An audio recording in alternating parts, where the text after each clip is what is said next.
Ya, Bapak Ibu, terima kasih yang sudah bergabung. Saya lihat tadi ada 33 orang. Kita masih menunggu teman-teman lain untuk bergabung. Dan mohon izin, ini sesinya saya record. Jadi selama 1 jam ke depan, video ini nanti akan kita record sehingga bisa kita bagikan ke teman-teman yang tidak sempat bergabung ataupun tidak mendapat space pada siang hari ini. Semoga semua masih di rumah dan dalam keadaan sehat saja. Perkenalkan, nama saya Puspa, saya konsultan pendidikan di AS Consulting ini. Bagi Bapak Ibu yang tidak tahu AS Consulting, mungkin bisa berkunjung ke web kami di www.as.consulting, salah satu perusahaan konsultan pendidikan yang menangani pertumbuhan dan perkembangan sekolah. Di bidang manajemen juga ada, training, dan selengkapnya bisa dilihat di web nanti. Nah, supaya tidak menyita waktu banyak, saya dalam kapasitas hari ini akan bertindak sebagai moderator, dan saya perkenalkan sedikit pembicara kita hari ini, yaitu Bapak Made Heri Santosa, PhD. Namanya sudah tidak asing lagi ya, bagi yang berkecimpung di TESOL ataupun TEFL, mungkin sudah sangat familiar dengan nama beliau, karena beliau sangat aktif berkontribusi di bidang digital learning, baik melalui seminar ataupun juga blog, dan juga riset. Nah, tanpa menyita waktu lebih banyak lagi, saya persilakan Pak Heri untuk memulai presentasi hari ini. Terima kasih. Terima kasih Puspa. Selamat pagi atau siang semuanya. Siang. Oke. Baik. Dari Tulungagung, STKIP PGRI Tulungagung Pak Made. Aduh. Nih banyak teman-teman lama sebenarnya dan juga yang baru ya. Makasih Ibu.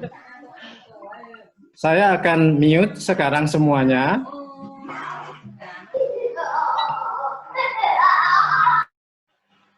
Nah, Bapak Ibu, intinya pertama saya ingin mengucapkan terima kasih kepada AS Consulting atas perannya untuk mewadahi kegiatan webinar ini.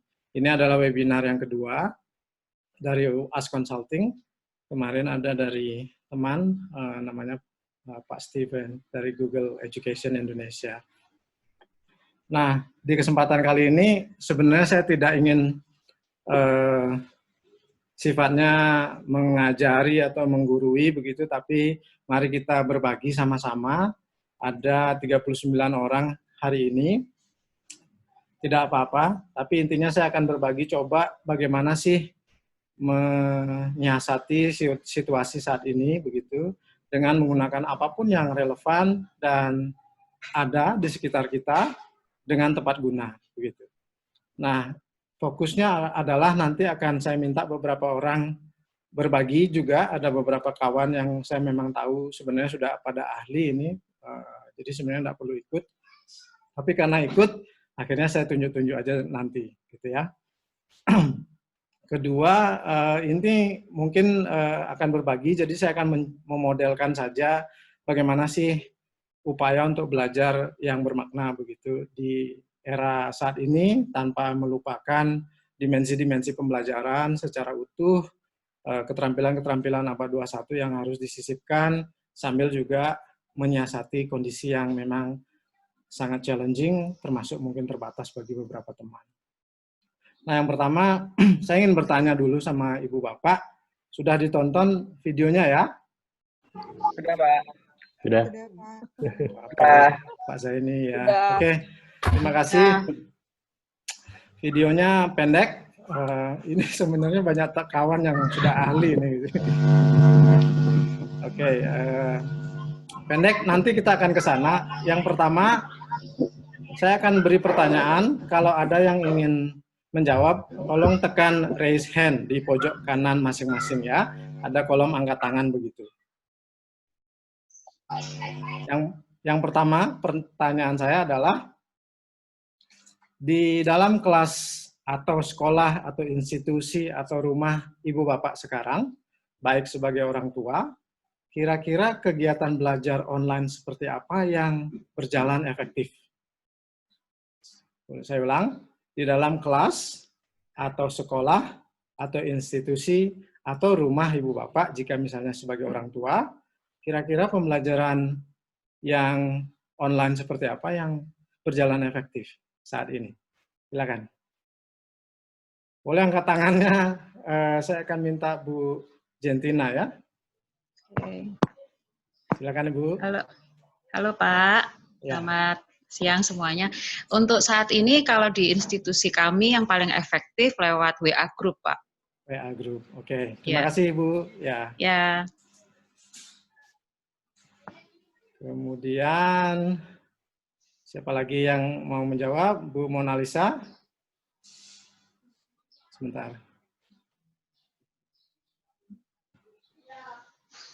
Bu Mona Lisa, silakan. Sebentar. Ya. Oke, selamat siang semuanya. Kalau di Ya. sekolah kami, di institusi kami, yang paling sering itu digunakan adalah Google Classroom, Pak. Google Classroom, Bu Mona Lisa. Terima kasih.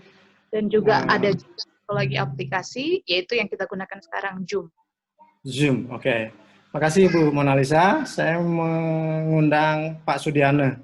Silakan. Ya, terima kasih Pak Heri. Ya. Ada 3 aplikasi yang menjadi penggunaan kami di sekolah kami. Pertama adalah Google Classroom untuk penugasan, yang kedua untuk ujian online kita menggunakan Quizzes, untuk tatap muka langsung interaksi kita menggunakan Zoom, Pak. Oh, ini rata-rata sudah pada pakai Zoom ya. Jadi sebenarnya internet capacity-nya cukup besar berarti. Tapi mari kita dengar dari Ibu atau Bapak Valen. Pak Valen atau Ibu Valen? Iya Pak, Oh, Valen. Ibu, maaf ya. Iya, kebetulan kalau di sekolah saya itu kita pakai Google Classroom itu untuk assignment-nya. Oke.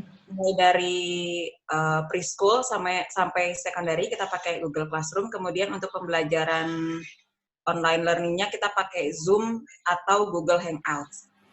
Oke, rata-rata sudah model teleconference dengan bantuan tools atau aplikasi yang lain ya, seperti WhatsApp bahkan atau LMS begitu ya. Saya ingin satu lagi dengar dari Ibu Dwi Oktarini dari Palembang. Silakan Ibu. Kalau untuk dari institusi kami, SIS Palembang, kami menggunakan untuk levelnya, beda-beda level Pak. Okay. Kalau untuk primary, kami menggunakan kelas 1 to 3. Juga kalau untuk secondary biasanya ada yang menggunakan Google Classroom untuk assignment-nya, dan juga Hangout untuk diskusi sama anak-anaknya. Karena Hangout ini memfasilitasi untuk banyak anggota gitu juga. Kalau boleh tahu, Hangout-nya sifatnya Google Suite atau pribadi Bu? Google Suite. Oke, berarti sekolahnya cukup mampu untuk beli Google Suite gitu ya. Terima kasih. Terima kasih, karena tidak semua mampu. Nah, saya lanjut ke pertanyaan selanjutnya, yaitu dari semua yang dicoba dalam kondisi saat ini, kegiatan online mana yang tidak efektif? Siapa yang mau berbagi? Dari kegiatan belajar menggunakan aplikasi atau apapun yang berbasis online.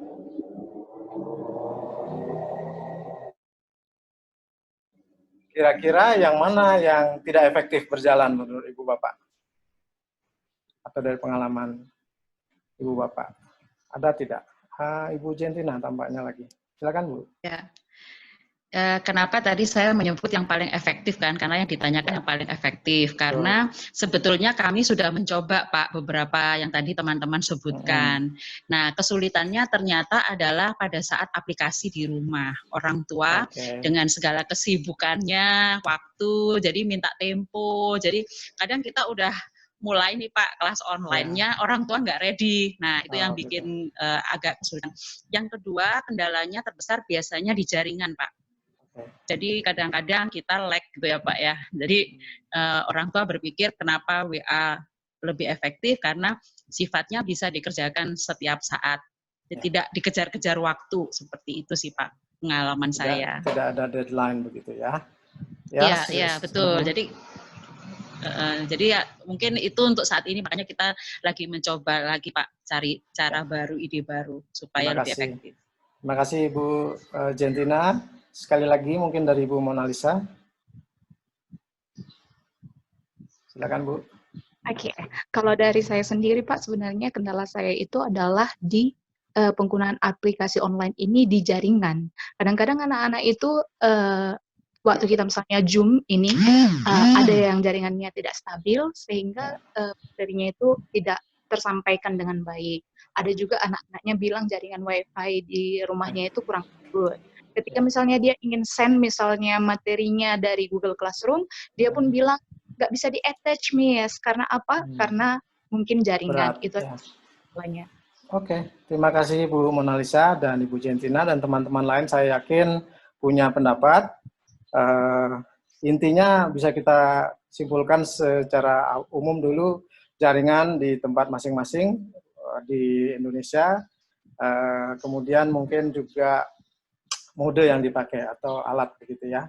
Dan kita tahu bersama memang jaringan itu memang isu bersama. Nah, kemudian kenapa jaringan menjadi masalah? Karena salah satunya yang dipakai adalah model live atau synchronous. Jadi at the same time, space and waktu yang sama begitu ya, sehingga kekuatan masing-masing yang berbeda ini tidak standarnya menyebabkan. Nah, mungkin bisa Ibu Bapak nanti belajar dari ini memikirkan memberi materi yang sifatnya pre-recorded atau yang sudah disiapkan sebelumnya. Gitu ya. Nah, sekarang saya akan berbagi sedikit Ibu Bapak. Intinya saya akan memodelkan dan mungkin Ibu Bapak akan saya berikan langkah-langkah. Ini bukan langkah yang the best, tetapi mungkin bisa dipertimbangkan. Jika ada pengalaman lain, saya silakan. Saya akan share screen dulu.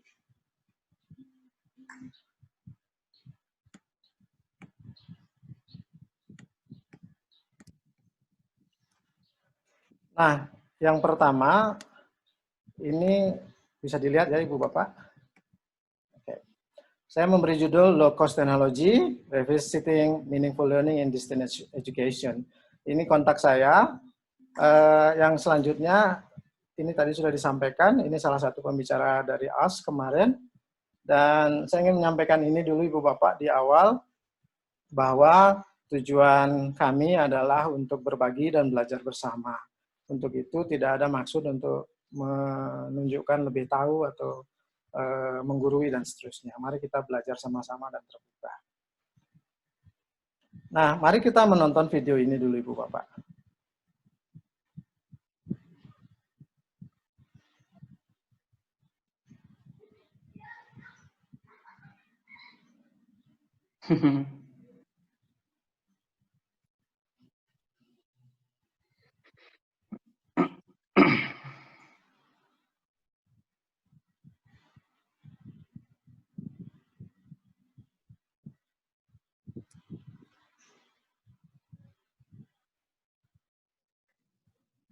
Nah, itu video pendek saja sebenarnya. Bisa didengar ya, kira-kira?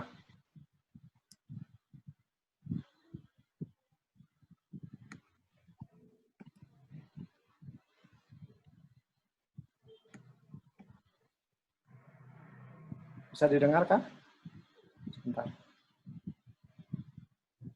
Oke, tidak ada suaranya. Tidak apa-apa. Nanti bisa, saya sudah siapkan ininya, slide-nya. Memang karena ini saya yang men-share. Nah, yang saya maksudkan dengan pre-recorded tadi adalah, Ibu Bapak, link video yang saya sudah berikan sebelumnya, yaitu yang dikirim oleh pihak ASK. Nah, saya harap Ibu Bapak sudah menonton video ini. Intinya adalah ini bercerita tentang munculnya robot-robot di dunia saat ini. Kemudian ini ada satu video di mana seorang pembawa acara ngobrol begitu dengan seorang robot, dan robotnya sangat interaktif dan bahkan seperti memahami apa yang ingin disampaikan. Mudah-mudahan sudah ditonton karena saya tidak bisa putarkan lagi karena suara.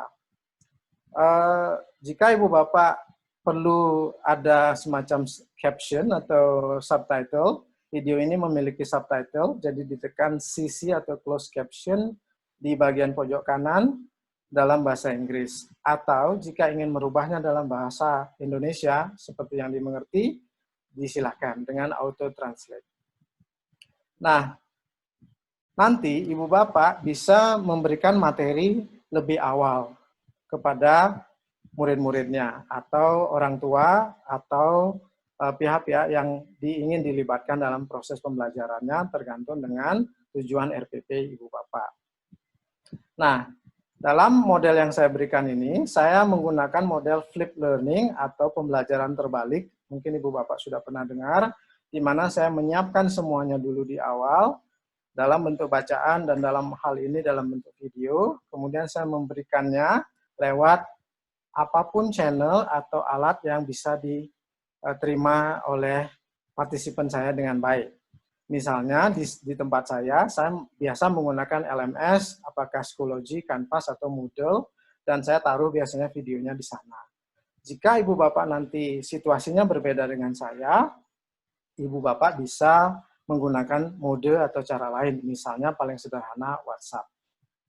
Nah, diberikan petunjuk di sana agar jelas instruksinya bahwa orang tua, kalau ingin melibatkan orang tua, atau guru dan anak, hendaknya menonton video ini sebelum kelas dimulai. Nah, setelah kelas dimulai, Ibu Bapak bisa kemudian, setelah anak-anak menonton, Ibu Bapak kemudian bisa menyuruh dan memberikan tugas lanjutan, yaitu misalnya Ibu Bapak membagi mereka ke dalam beberapa grup. Gitu ya. Saya balik dulu ke sini, membagi mereka dalam beberapa grup. Misalnya 2 grup saja.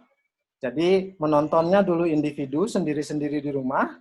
Kemudian tahapan selanjutnya adalah mulai belajar sesuai dengan jam pelajarannya atau waktu yang ditentukan. Di sana aktivitas kedua atau lanjutannya adalah membagi mereka dalam grup-grup. Tujuannya adalah untuk memberi peran yang berbeda bagi anak-anak. Nah, grup yang bisa dipikirkan, misalnya, alternatif pertama, ada 2 kelompok saja. Yaitu grup yang setuju bahwa robot akan menggantikan manusia, dan yang kedua, grup yang tidak setuju bahwa robot akan bisa menggantikan manusia. Alternatif pembagian kelompok yang lain adalah misalnya berbagi dengan peran yang ada di dunia ini. Misalnya tergantung jumlah murid Ibu Bapak, kita membaginya dalam 4-6 kelompok dengan perannya yang berbeda. Satu misalnya kalau konteksnya akan belajar tentang robot ini, satu ada businessman atau business people. Jadi anak-anak tergantung jumlah mahasiswa, nanti saya akan modelkan dengan Zoom, dibagi menjadi kelompok business people, kedua misalnya perwakilan pemerintah, ketiga penemu, inventors, keempat misalnya citizen atau orang tua bisa juga. Nah, saya akan demokan Ibu Bapak, saya akan bagi 50 peserta sekarang menjadi 4 kelompok saja. Kelompok 1 akan menjadi business people. Dengan asumsi Bapak Ibu sudah menonton videonya ya di rumah ya. Kelompok 2 akan menjadi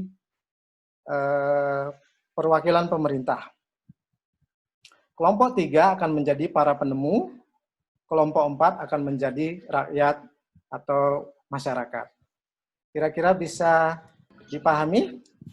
Bisa. Iya. Insya Allah. Terima kasih. Gak apa-apa, saya juga. Saya akan bagi Ibu Bapak secara otomatis dengan menggunakan fitur breakout dari Zoom. Jadi Ibu Bapak akan langsung masuk ke grup masing-masing, silakan berkenalan singkat, waktunya mungkin 5-7 menit saja untuk diskusi menurut perannya dengan asumsi sudah pernah menonton video ini sebelumnya. J?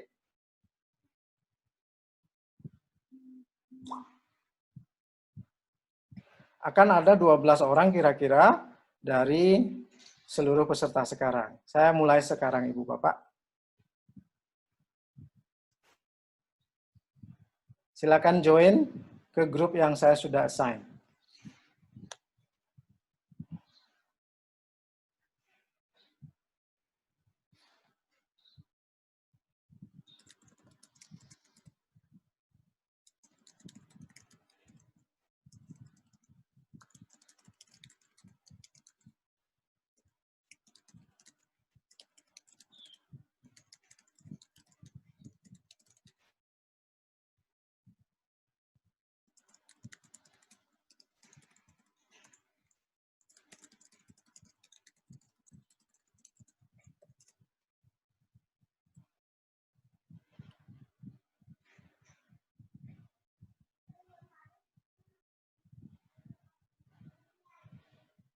Terima kasih.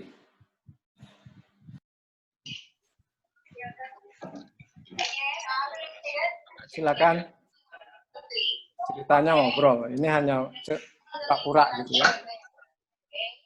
Kelompok 1 adalah businessman.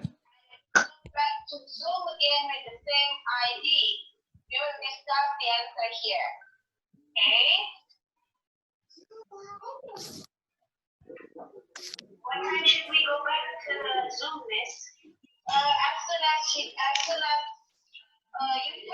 the work, as soon as you finish the task. Thank you.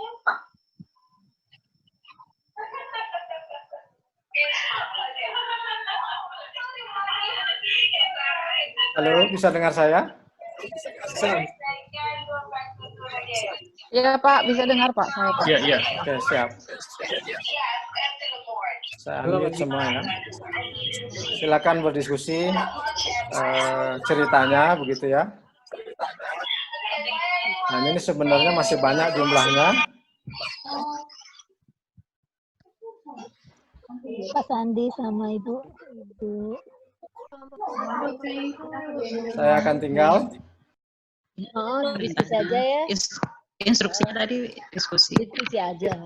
Nah, ini saya masuk ya Ibu Bapak tanpa diketahui. Nah, ini Pak Mandi Arif. Nah, keunggulan dari breakout rooms kan pasti mungkin sudah tahu, murid tidak tahu kita bisa tiba-tiba masuk dan keluar gitu ya. Di saat itulah Pak sebagai guru memantau nanti apakah anak-anaknya benar-benar berdiskusi atau kalau ada orang tua dilibatkan juga sama. Tentu petunjuknya harus jelas memang, instruksi yang tadi.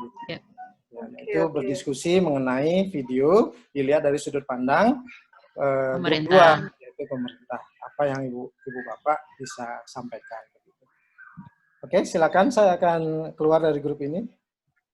Pak, pertanyaan Pak belum keluar. Ini nanti bentuknya resume ya, berupa presentasi atau kita harus tulis di notes, Pak? Itu tergantung tujuan pembelajaran Ibu Bapak, itu nanti kreasi Ibu Bapak sendiri. Misalnya meminta mereka presentasi, silakan disiapkan atau diminta begitu. Tapi intinya modelnya seperti ini. Ya? Ada waktu, dikasih waktu. Oke. Ya, sebaiknya Bu, karena ini kan berbasis kuota internet, jadi tidak semua yang bisa gitu ya. Jadi kira-kira mungkin 5-10 menit. Ya. Oke. Nah, semakin sedikit sebenarnya jumlahnya semakin bagus. Ini kan 12 orang, jadi masih banyak sebenarnya. Jadi saya permisi dulu, pamit ya. Biasanya guru tidak sesopan ini, jadi, jadi saya pamit ya. Ya. Oke, Pak. Malah lebih cepat daripada manusia. Siap. Sekarang udah ada Envivo lagi. Iya. Perannya kalau Kita sebagai apa sih sebenarnya ini? Ibu Bapak, halo. Ya. Halo, Pak Heri. Ya, grup 3 ya, ada saya lihat di sini bisa dibantu nanti. Ada Murah Yuda, Mbak Lutfi, Lulu. Ini Mas Rey juga bisa dibantu. Jadi intinya sebenarnya nanti ini model aja nanti dengan murid-murid. Kalau tidak bisa pakai Zoom, bisa pakai WA, tidak masalah. Jadi intinya ini hanya alat, tapi instruksinya harus jelas bahwa kelompok ini harus berdiskusi mengenai video yang diberikan sebelumnya dan melihatnya dari sudut pandang penemu. Oke. Ya. Thank you, Pak. Ada pertanyaan dulu sebelum saya tinggal? Nggak ada lagi, Pak. Oke, siap. Insyaallah cukup. Saya pindah. Ya. Biasanya guru tidak sesopan ini, jadi langsung saja pindah. Ini sopan banget, makasih. Mari, pamit. Sisi kacamata Oke. Ini hanya contoh saja Ibu Bapak, jadi pura-pura saja berdiskusi dengan waktu yang diberikan. Teman-teman Ibu Bapak pasti sudah tahu dengan breakout bisa masuk dan keluar tanpa diketahui oleh murid kita. Tujuannya agar mereka mau berdiskusi secara serius. Ya. Nanti jika misalnya Zoom tidak memungkinkan, bisa pakai WA atau LMS, group discussion, dan seterusnya, disesuaikan dengan kondisi Ibu Bapak masing-masing. Ya. Pak Heri mau tanya boleh? Ya, bisa Mbak. Ya, saya baru coba sih baru tahu sih kalau di Zoom ada break room ya. Oke, breakout rooms ya. Ya, apakah ini tersedia di semua fasilitas Zoom atau hanya di Zoom yang berbayar? Gitu? Semua, Bu.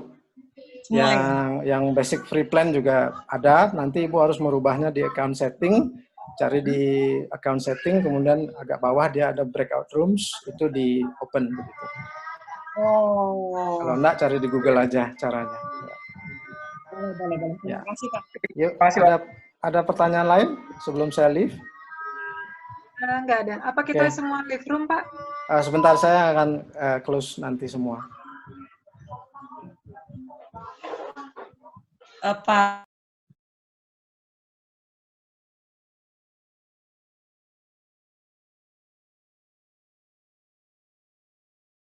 Ini teman-teman yang tidak dapat room tampaknya ya. Baru join belakangan tampaknya.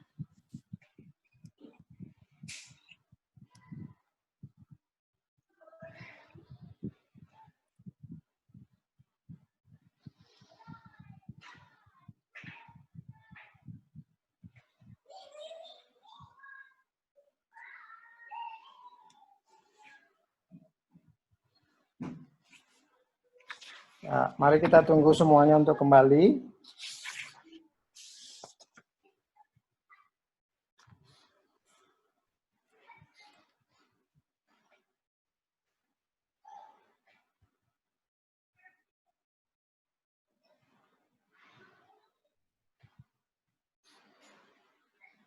Baru 25 orang dari 50 tadi.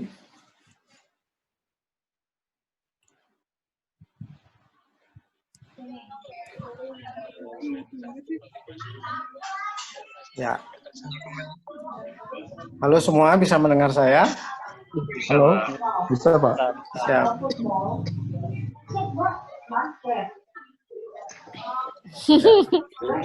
Ya.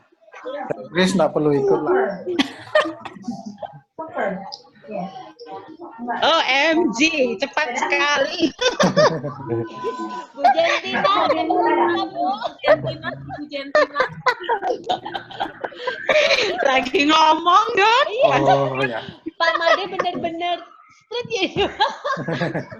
Iya. Guru tegas. Nah, ini hanya contoh Ibu Bapak, tentu nanti bisa disesuaikan dengan kondisi masing-masing. Bisa juga tidak live seperti ini diskusinya. Jadi misalnya proyeknya nanti panjang, seminggu atau 1 lesson plan atau 2 lesson plan atau bahkan pada akhir semester, ini bisa dimainkan seperti itu. Jadi bisa di rumah atau di online discussion di LMS atau di WA, tidak masalah. Nah, ini hanya contoh, jadi model saja Ibu Bapak yang menyesuaikan nanti. Ya. Nah, sudah hampir semua, ada 47 orang. Tadi ada beberapa yang tampaknya terlambat memang join sehingga belum bisa masuk ke breakout room meskipun saya sudah sign begitu ya. Nah, saya akan mute lagi teman-teman, mohon maaf. Oke, saya akan lanjutkan. Nah, setelah aktivitas berdiskusi dengan kelompok, ya yang waktunya silakan diatur, Ibu Bapak bisa menyuruh mereka untuk menuliskan hasil diskusinya di media yang dipilih. Apakah itu di group discussion di Learning Management System, atau Ibu Bapak buat Google Form, atau pakai WA, atau pakai Padlet, dan seterusnya. Contoh, misalnya, saya pakai Padlet seperti ini, Ibu Bapak. Bisa dilihat, J. Nah, Ibu Bapak buatkan saja akun Padlet kalau belum punya, atau kalau sudah punya, silakan dibuat. Buatkan grup 1, menuliskan hasil diskusinya di sini. Jadi dia tinggal klik tanda plus. Padlet namanya, Mbak Valen.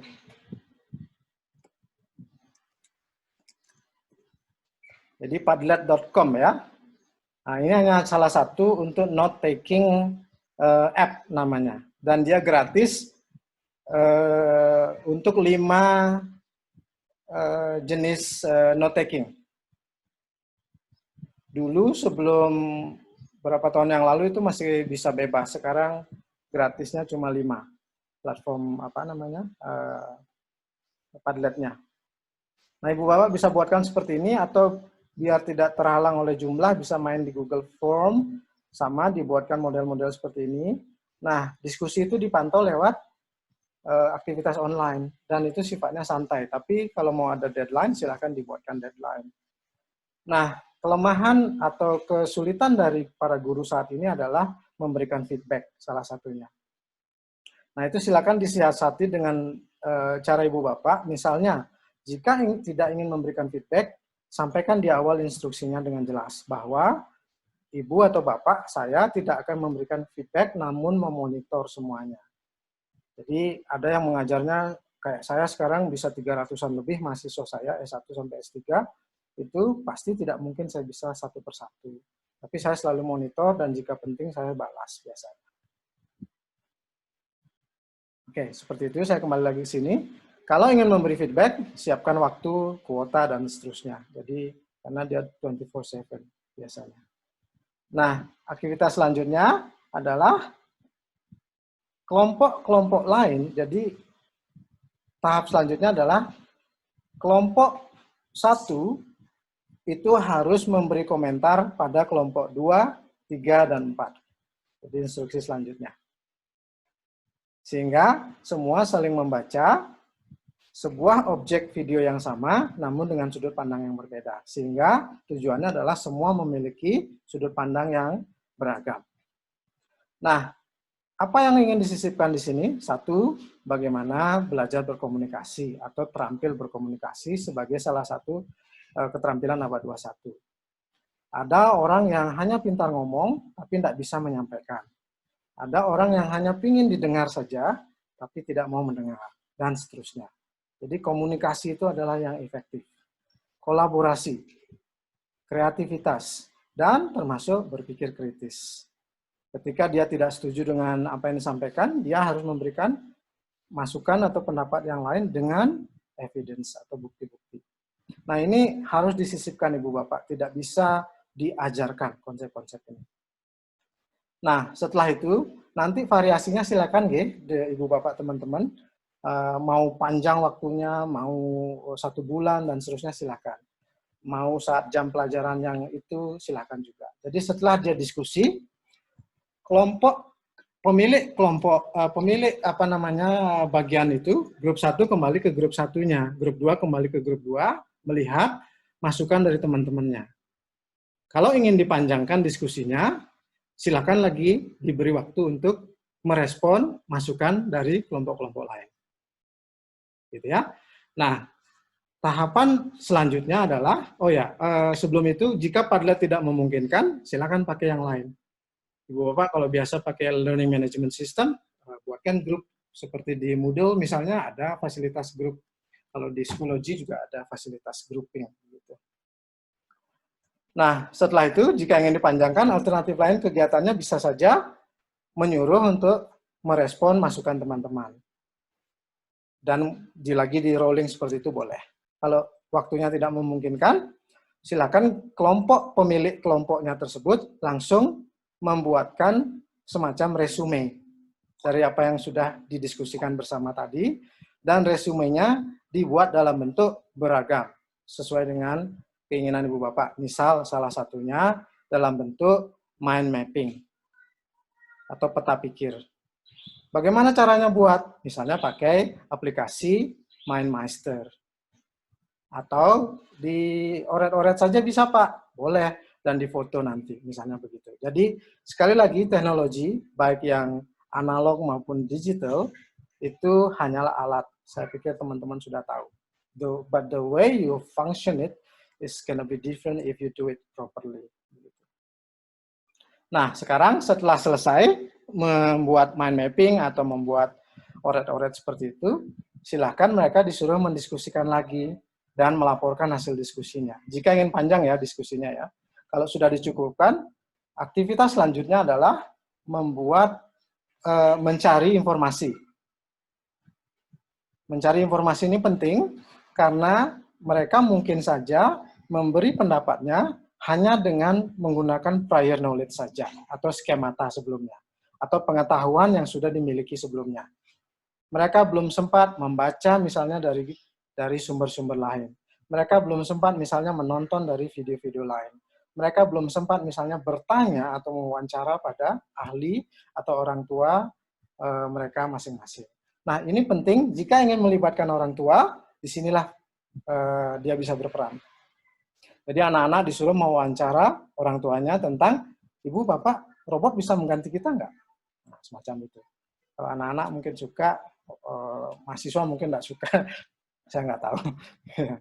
Tapi intinya begitu. Nah, membaca buku boleh, cari Google boleh, tetapi diajarkan juga mencari rujukan yang valid dan reliable. Bukan blog, bukan pendapat orang, bukan Wikipedia, dan seterusnya.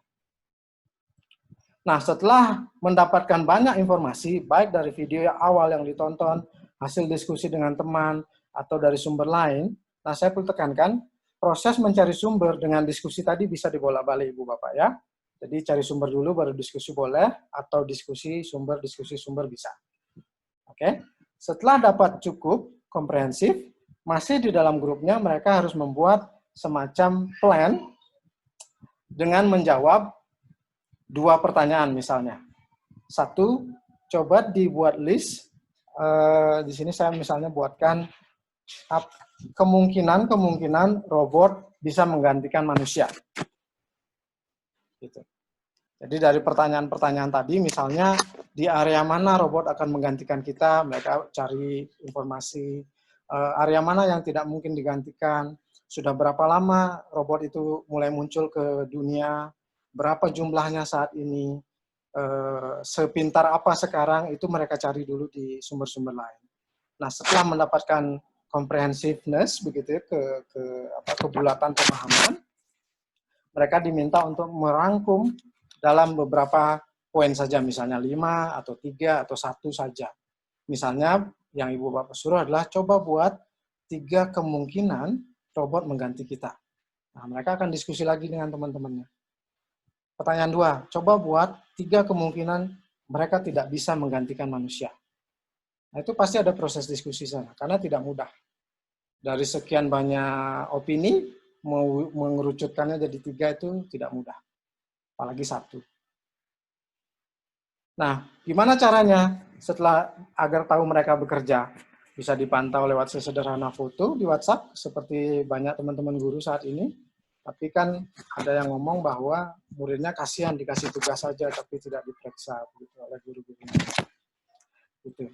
Jadi mungkin guru juga bisa lebih berperan, tapi juga buat hidupnya gampang, Bu ya, jangan bikin hidup tambah susah gitu, karena kita semua sudah susah gitu ya saat ini. Jadi misalnya disuruh ngirim foto atau disuruh naruh di Padlet tadi atau di tempat lain, silakan. Nah, setelah mereka buatkan list tersebut, kalau ada waktu dan ingin dipanjangkan lagi proyeknya atau aktivitasnya, boleh kelompok-kelompok tadi masuk lagi ke list yang mereka buat, diskusi lagi. Muter lagi diskusi grup 1 ke grup 2, 3, 4, sampai selesai, baru kemudian mereka masing-masing kembali lagi ke grup masing-masing, melihat apa yang sudah diberi masukan tadi. Bisa saja list mereka berubah, bisa saja tetap sama. Nah, terakhir, kita sudah bicara konsep, sekarang bagaimana mengukur pemahaman mereka. Kita bicara masalah assessment sekarang. Tadi masalah pembelajaran, perencanaan sudah, pembelajarannya dengan beragam aktivitas yang fun dan bermakna dan efektif seperti itu. Sekarang kita mengukur. Karena tujuan dari pembelajaran kan harus sesuai dengan learning objektifnya, tujuan pembelajarannya, dan aktivitas yang kita berikan, materi yang kita pakai, dan media yang kita pakai harus relevan dengan tujuan pembelajaran. Dan semua itu harus diukur dalam sebuah waktu yang namanya assessment. Nah, assessment Ibu Bapak mungkin sudah tahu ada yang sifatnya formatif, ada yang sifatnya sumatif, gitu ya. Formatif Ibu bisa lakukan di antara aktivitas tadi, kecil-kecil, pendek. Kalau sumatif adalah di akhir sebuah aktivitas atau lesson plan, misalnya, atau semester. Nah, setelah selesai, Ibu Bapak bisa menyuruh mereka mewujudkan semua pemahamannya dalam bentuk beragam aktivitas. Misalnya, saya akan contohkan. Misalnya, Ibu Bapak menyuruh mereka membuat apakah itu individu atau grup proyeknya. Grup bisa saja grup yang sama atau mereka bertukar orang. Boleh individu, misalnya proyeknya judulnya Will Robots Replace Us? Kalau anak-anak level PAUD misalnya bisa coloring, teka-teki, menempel, tulisan pendek. Kalau dia levelnya SD misalnya membuat poster atau SMP membuat poster. Kalau mau lebih tinggi lagi bisa membuat infografik. Kalau dia lebih tinggi lagi bisa buat komik, story digital, vlog, laporan, news report, dan seterusnya. Contohnya seperti apa? Misalnya seperti ini.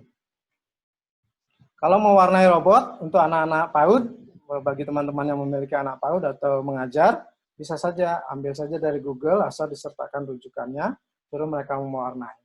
Tujuannya apa? Mereka sudah belajar tentang konten tentang robot dan belajar tentang konsep yang terjadi di dalamnya. Sekarang adalah mampu nggak mereka mewujudkan pemahamannya dalam bentuk mewarnai robot yang rapi, sesuai dengan konsep robot sebenarnya. Jangan misalnya robot warnanya apa, atau dia tidak sesuai lah bentuk dengan sebuah robot yang kita biasa tahu. Kalau membuat poster bisa seperti ini, yang kuning ini. Kalau mau lebih tinggi bisa membuat infografix. Nah, tidak mudah membuat infografik seperti ini hanya contoh, karena mereka harus belajar dan berdiskusi banyak hal sebelum mereka bisa mengeluarkan data ini.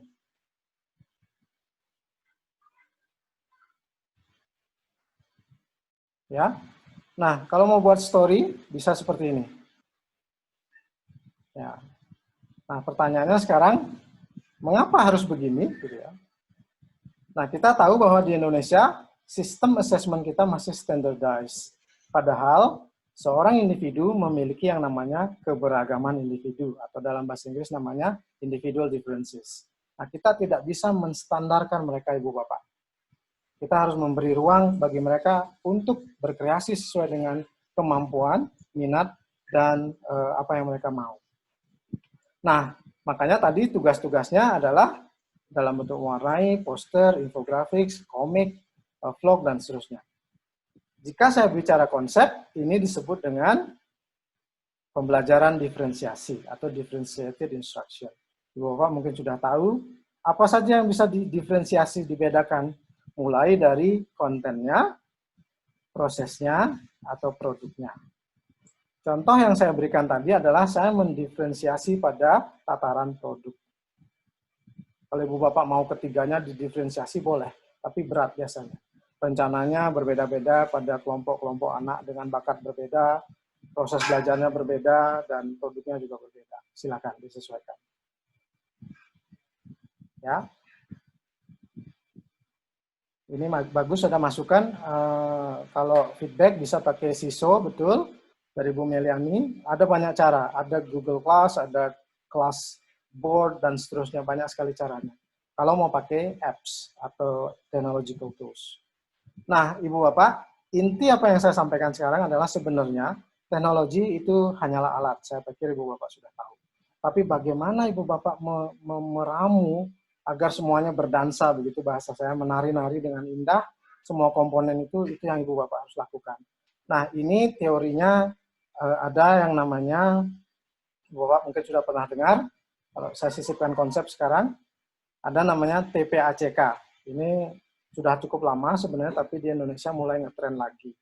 TPACK ini adalah perpaduan antara Ibu Bapak paham dengan apa yang Ibu Bapak ajar atau kontennya, kemudian Ibu Bapak paham bagaimana mengajarkan konsep tersebut, itu pedagoginya, dan Ibu Bapak paham alat apa yang bisa digunakan untuk mengajarkan konten tersebut.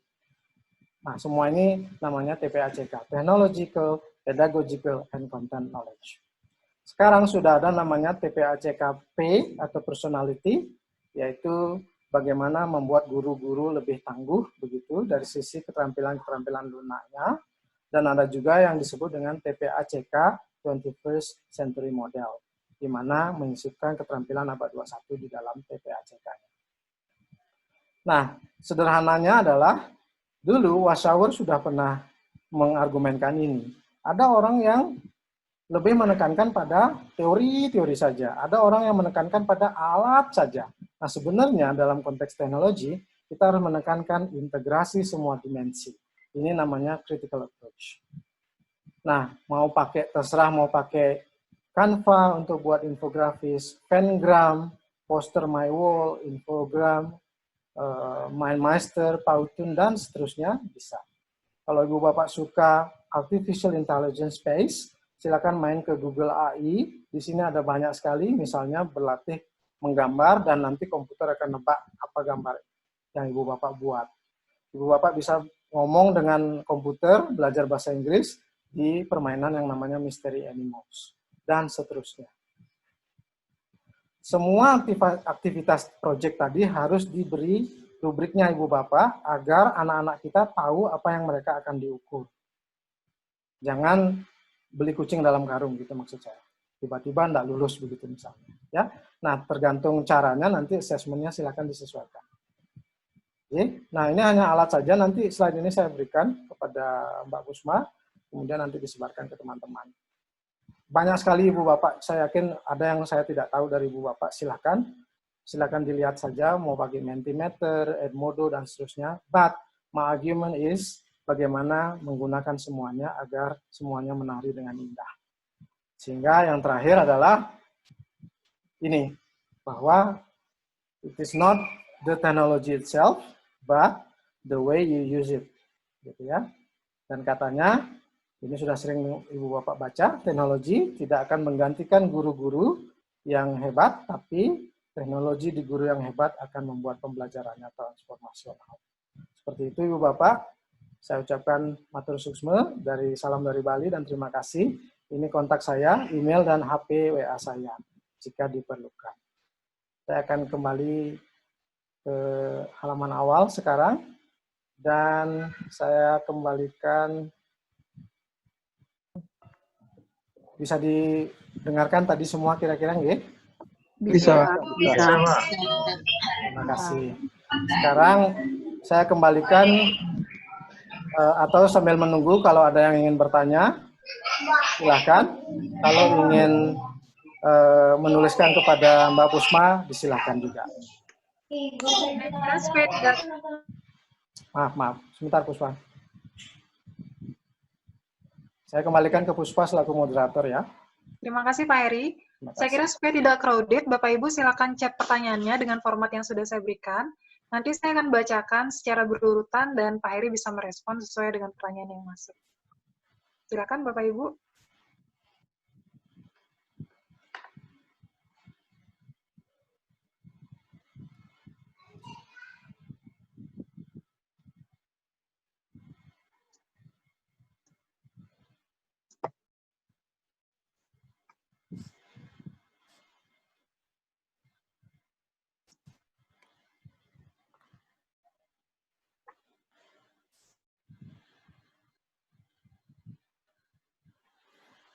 Nggak usah terlalu serius, Ibu Bapak. Ya, ini saya lagi baca. Pak Heri, ini ada pertanyaan sebelum saya post tadi formatnya. Ada yang menanyakan dari Bu Meilini, atau mungkin bisa dibuat grup video call via WA. Oh, ini dari Bu Nia ya. Bagaimana jika platform WA menjadi media satu-satunya yang dipakai? Kira-kira konten apa yang menarik kita bisa lakukan agar pembelajaran daring menarik? Jadi anak-anak tidak hanya terus-menerus diberikan tugas lalu dikerjakan, kirim foto. Oke, untuk ini saya akan tunjuk Teh Grace untuk jawab ya. Mbak Grace? Halo? Ya, hilang dia. Ada, Grace? Mana Grace ini? Atau saya minta Mas Agus DP ya? Mas Agus, silakan dibantu. Aduh, ini boleh jadi. Kalau misalnya hanya ada grup WA. Ya, terima kasih. Izin, saya Agus dari Solo. Ya.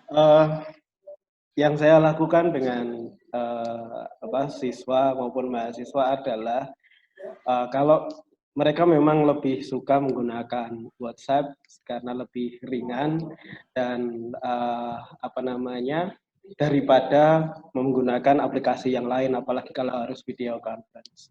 Ibu Bapak, toh di WhatsApp kita bisa menggunakan apa namanya, atau tadi yang disebut Beli Heri adalah pre-made video, singkat saja dengan resolusi yang rendah 480 saja misalnya, itu bisa di-upload di WhatsApp, kemudian beri mereka sedikit waktu untuk memahami, kemudian tantangan kita adalah mengelicit pertanyaan agar proses pembelajaran itu terjadi.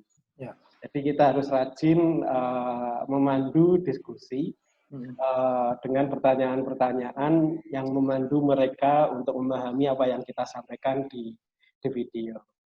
Terima kasih. Ada lagi? Satu tantangan lagi yang perlu kita antisipasi adalah kadang-kadang kita lempar pertanyaan, silent mereka, tidak ada yang jawab. Karena kan situasi di rumah dekat bantal, dekat guling, ada makanan, itu lebih menarik daripada chatting di WA. Itu jadi kita harus sering-sering seperti ini karena itu tidak apa. Jadi itu yang saya lakukan seperti itu. Ketika ada teks misalnya, teks pun saya bikin JPEG, kemudian kita upload, saya potong-potong ini misalnya, ini bagaimana dan seterusnya. Tapi saya lebih banyak mengelisit pertanyaan supaya proses pemahaman itu berangkat dari mereka. Oh begini, oh begini, oh begini. Jadi seperti itu. Di WA saya jarang sekali memberikan materi.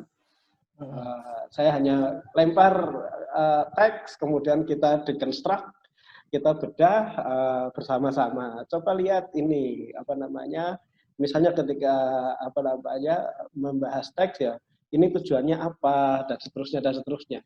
Nah, ketika ada pertanyaan, insya Allah mahasiswa atau siswa akan mengikuti itu. Ada beberapa yang jawabannya mungkin tidak pas, itu pun feedbacknya tidak langsung saya benerin. Saya highlight, coba teman-teman lihat ini, kok ini berpendapat seperti ini ya, menurut teman-teman bagaimana? Misalnya begitu. Oke. Itu Beli Heri sementara yang saya bisa share. Terima kasih Mas Agus. Ada pendapat lain dari Ibu Bapak? Misalnya ada yang ketika dikasih pertanyaan tidak nyaut, itu mungkin salah satu strateginya di setup waktu standby begitu misalnya sama-sama ya. Mungkin lanjut dulu ke pertanyaan lain Puspa biar ada beragam. Ya, ada dari Bu Jentina dari Youth Shine Academy. Ya. Ada ide untuk pembelajaran nonverbal bagi anak kebutuhan khusus menggunakan platform apa ya Pak? Kebetulan Bu Jentina ini memang bergerak di bidang special needs, Pak.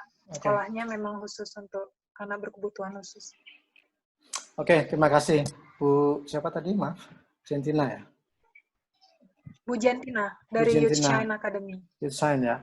Terima kasih Bu Jentina. Saya punya pengalaman membantu di komunitas sosial saya di sekolah Tuli Bisu, Ibu Jentina. Jadi dia sebuah sekolah inklusi, komunitas Tuli Bisu terbesar di dunia. Ada di Bali Utara sini. Nah, plusnya adalah karena dia inklusi, dia gabung dengan anak-anak normal. Kebetulan desa ini sifatnya terbuka, jadi yang normal pun bisa melakukan sign language. Minusnya adalah tetap pasti yang namanya mereka berkebutuhan khusus tetap tertinggal dan seterusnya.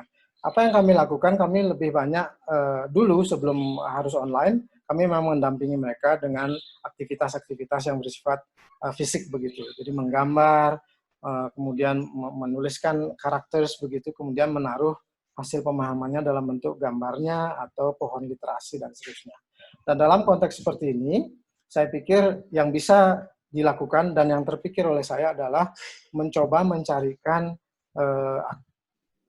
media atau materi yang sifatnya mengasah keterampilan fisik mereka dan juga nanti bagaimana perwujudan dari pemahaman mereka. Misalnya, saya tidak tahu umurnya, misalnya dia umurnya anak-anak tadi, bisa saja disuruh menggambar atau menempel atau menjawab teka-teki dengan modelnya bukan huruf tetapi dengan simbol begitu.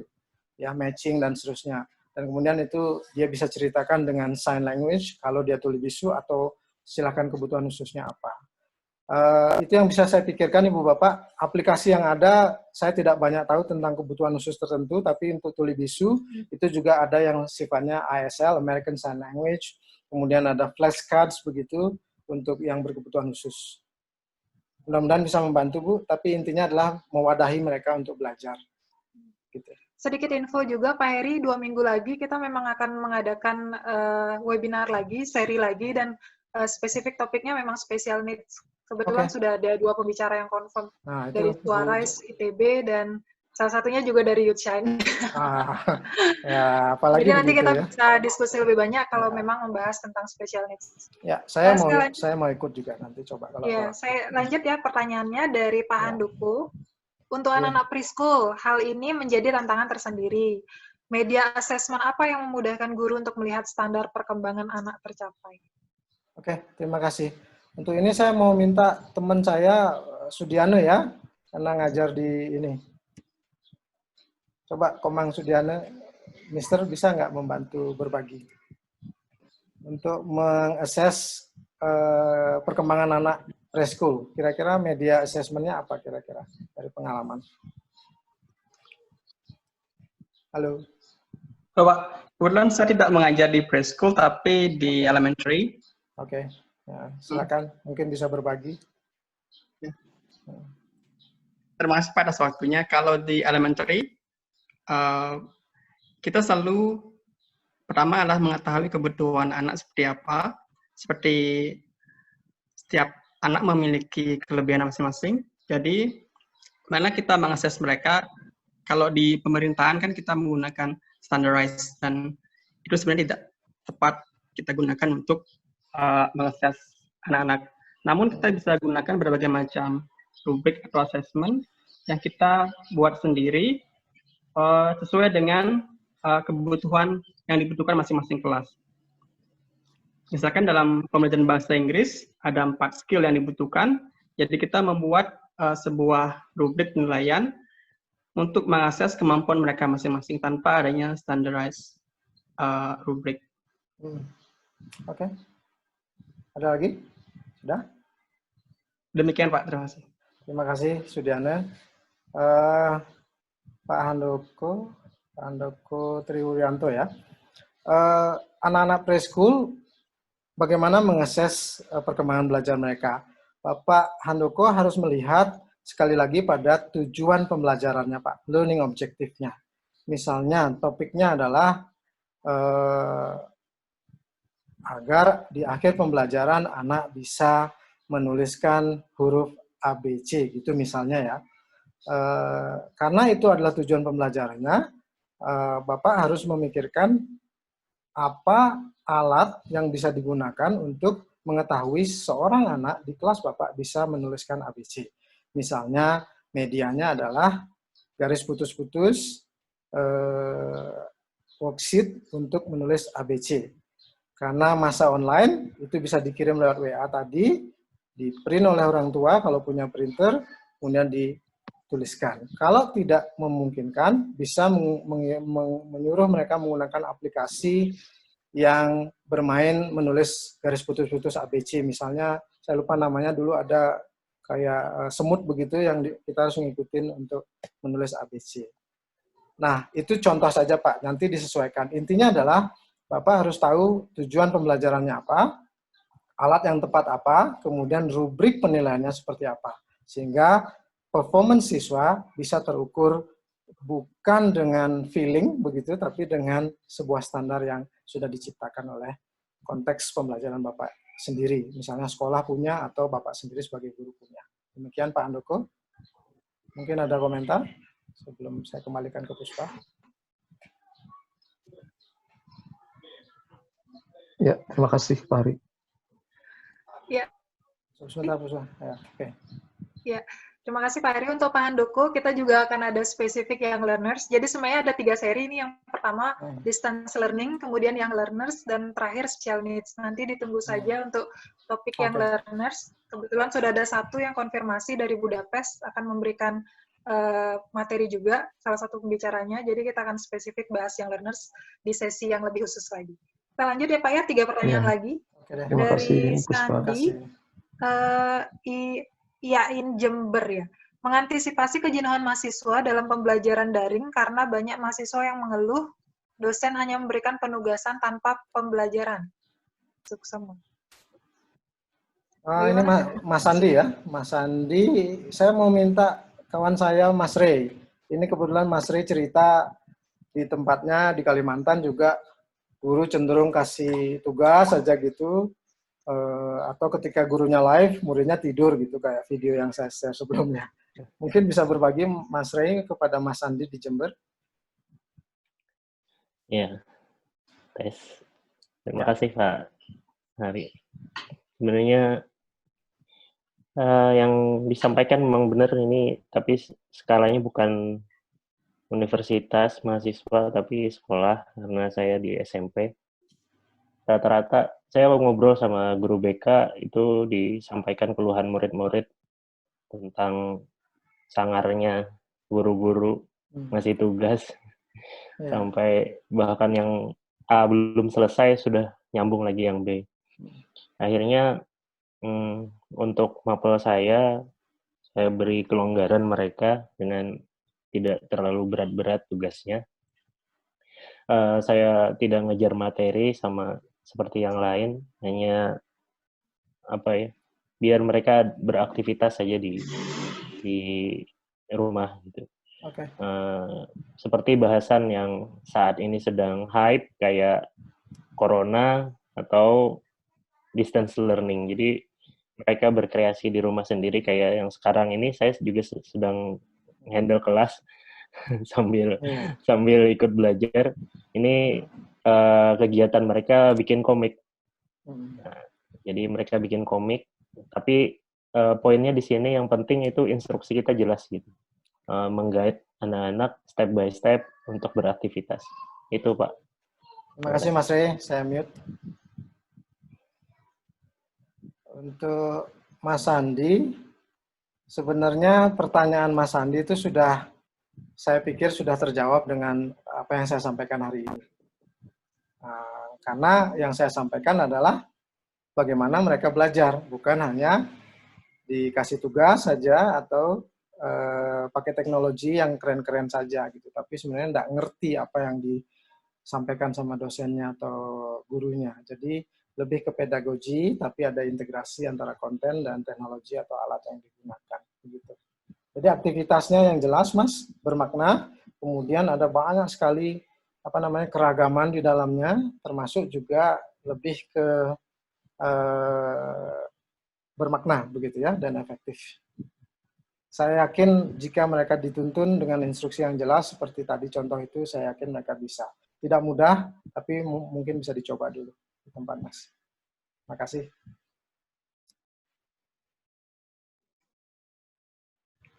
Cek Pak Heri, saya mohon izin mungkin untuk waktunya penambahan sekitar 10 menit karena ada beberapa pertanyaan yang belum dijawab. Mungkin 10 menit lagi kita closing. Dari Dias Unmas, banyak mahasiswa nyatakan e-learning ini costly, sebulan bisa lebih dari 100 GB. Saat semua grup WA on, semua komunikasi online. Mereka menyampaikan bahwa di saat krisis mungkin ya, ortu mereka kesusahan finansial, pembelajaran e-learning memberatkan. Bagaimana Bapak membijaksanai hal seperti ini? Oke, ini Dias di Universitas Mahasaraswati di Denpasar. Pertanyaannya mungkin bukan saya membijaksanai ya, saya kan bukan pejabat gitu, jadi tidak akan bisa membijaksanai kebijakan itu gitu. Tapi menurut saya ini terjadi karena memang konsep belajar itu mungkin tidak semuanya menerapkannya dengan efektif begitu, sehingga ujungnya adalah karena sama-sama panik, dosen pakai berbagai platform, ada 5 platform across the students gitu, satu pakai Meet, satu pakai Skype, satu pakai WA dan seterusnya. Kemudian anak-anak juga tidak terbiasa sehingga juga kaget dengan pembelajaran seperti ini. Jadi menurut saya adalah kembalikan pada konsep belajar yang bermakna tadi, Dias. Jadi kalau misalnya Tapi hati-hati juga ya, mahasiswa kita kan juga pinter-pinter. Kadang-kadang kalau saya juga, ini ada yang nggak ngumpul tugas, saya tuh cek selalu gitu ya. Dan ketika saya cek, baru mereka mau email saya. Saya nggak pernah terima WA, karena saya nggak mau WA. Dan pengakuannya adalah Pak, selalu pasti akan kuota, sakit, fasilitas, dan seterusnya. Nah, karena kondisi seperti ini, ya kita harus pahami itu gitu. Satu, tapi saya selalu tekankan, dia harus belajar keterampilan komunikasi, agar dia mampu berperan di dunia global. Jadi jangan baru ditanya, baru dia ngomong gitu loh. Kedua, kita harus pahami bahwa situasi ini sifatnya khusus begitu, sehingga ya tidak masalah jika dia memang mengalami kesulitan itu, kita yang harus menyesuaikan.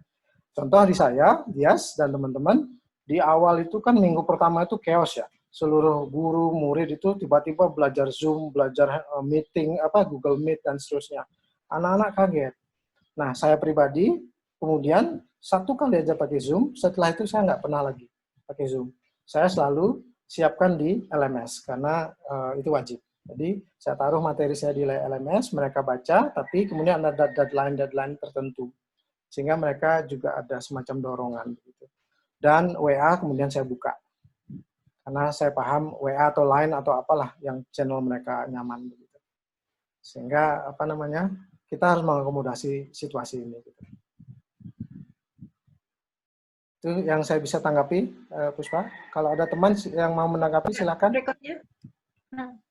Oke. Apa kita lanjut Pak berikutnya sambil nunggu? Boleh. Dari Komang Sudiana, buat One Earth School, Pak Heri boleh sharing bagaimana Bapak mengintegrasikan karakter based education dalam berbagai platform teknologi yang pernah Bapak gunakan dalam pembelajaran? Ya, ini gampang, Sudiana. Karakter itu kan luas ya, dan kompleks. Salah satu perwujudan karakter, misalnya kalau pakai teknologi, apapun bentuknya, mulai dari WhatsApp sampai LMS misalnya, salah satu perwujudan karakter adalah anak-anak kita tepat waktu enggak ngumpul tugas. Apa dia late? Itu karakter. Dia artinya committed pada perjanjian, begitu. Kedua, itu tadi seperti contoh saya, dia mau komunikasi enggak situasinya. Jangan diem gitu, kalau di tempat saya karena anak-anak mulai banyak rebahan, ya grup rebahan dan Kopassus, jadi pejuang elit yang suka copy dan paste itu. Jadi para Kopassus ini suka gini, diem dia, nanti kalau di akhir semester saya enggak luluskan, dipikir saya enggak cermati mereka, nanti mereka akan menghubungi saya dengan segala channel saya. Instagram saya dibombardir, bilang minta tugas tambahan. Saya biasanya bilang, ini cara saya membantu kamu. Nah, itu saya pikir saya ingin menumbuhkan karakter di dalamnya. Tentu ada banyak. Kalau kita bicara PPK saja ada 6 gitu ya. Mulai ketuhanan sampai integritas dan seterusnya. Tapi kita harus menyisipkan di pembelajaran kita. Gotong royong, ya gampang itu juga dengan aktivitas kolaborasi tadi. Tapi komitmen, integritas, kejujuran akademik itu saya pikir bisa ditanamkan. Dengan tidak nyontek, berpikir kritis, menyampaikan bukti. Kalau di level mahasiswa misalnya, kalau dia berargumen, saya selalu suruh mereka reasoning. Jadi menunjukkan bukti dan rujukan. Itu saya pikir bentuk dari kejujuran akademik. Terima kasih. Berikutnya dari Pak Yuda Martin, apakah ada yang mengalami masalah netiquette ketika dalam melakukan pembelajaran daring? Ada Pak Yuda, ini teman di kampus, jadi namanya grup rebahan sekarang wajarlah gitu ya.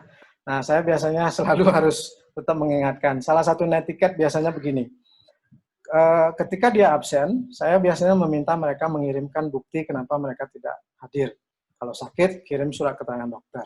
Dan selalu saya suruh ke email saya tidak mau terima WA, karena WA itu tidak profesional gitu, dalam bayangan saya.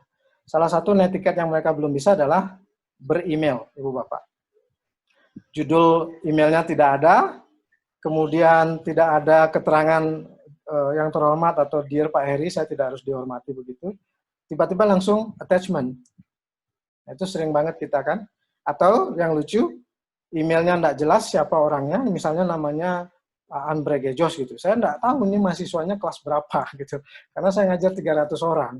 Dia S1, S2, S3, kelas berapa saya tidak tahu. Kedua, dia tulis yang terhormat Pak Heri, saya di judul itu dia tulis semuanya panjang sekali.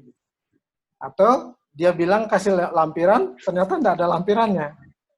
Tiba-tiba ada email lagi satu baru nyusul lampiran saja. Nah itu saya pikir masalah netiquette. Nah saya biasanya di awal pertemuan ketika memberikan kontrak perkuliahan, kalau misalnya bisa face to face, saya selalu tekankan masalah-masalah ini. Gitu. Nah dalam konteks online ini banyak sekali. Jadi ada yang misalnya gaya WA, biasalah. Tapi saya mulai tidak terlalu strict ya dalam hal ini. Yang penting kembali lagi pada mereka bisa nangkep gitu. Saya juga harus menurunkan atau mengikuti gaya mereka sih Pak Yuda. Kalau Pak Yuda juga sama kan gayanya anak muda gitu. Jadi kalau saya kan sok muda gitu. Jadi ngikutin aja gaya mereka gitu. Cuma ada batasan-batasannya saya pikir. Kira-kira begitu Pak. Ya Pak Heri, sayang sekali ini lagi seru-serunya, tapi waktu juga sudah 1 jam lebih. Teman-teman, saya minta tolong untuk mengisi feedback untuk Pak Heri, dan juga pertanyaan-pertanyaan yang tidak sempat dijawab di sini, bisa tolong diisi di feedback-nya, sehingga nanti saya bisa kasih ke Pak Heri, dan Pak Heri bisa address di segala macam channel yang Pak Heri miliki, baik itu sosmed, ataupun mungkin nanti di blognya. Terima kasih, Ibu Bapak, teman-teman semua, Puspa, dan teman-teman dari AS Consultation, atau consulting. Mohon maaf jika ada yang kurang, dan mari kita tetap semangat dan tetap sehat. Ya. Terima kasih Bapak Ibu, saya share slide-nya untuk link-nya ya. Terima kasih banyak Pak Heri. Terima kasih.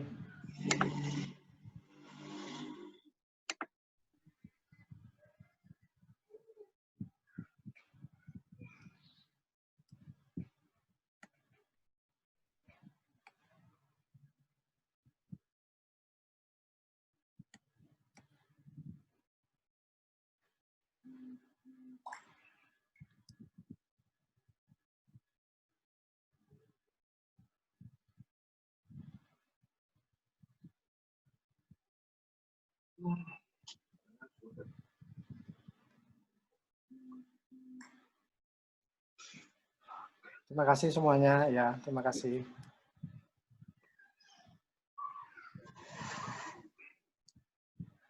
Sampai berjumpa, silakan di email saya atau dihubungi saya lewat WA juga boleh dengan nama yang jelas. Dan mudah-mudahan kita bisa bertemu nanti di berbagai kesempatan. Saya, ya terima kasih semuanya. Ini mengharukan terus terang di masa-masa seperti ini. Iya, kayaknya ini benar-benar topik yang sangat relevan Pak ya, di tengah krisis seperti ini.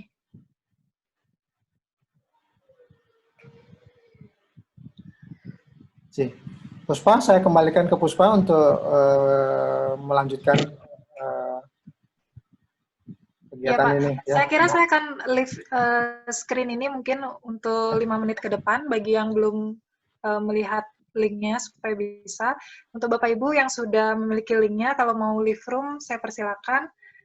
Pak Heri juga kalau ada kesibukan mau lanjut, silakan. Ya. Recording-nya masih jalan nih Pak ya? Masih. Ya, sekarang saya akan, saya pikir sudah ya, saya akan stop. Kemudian saya akan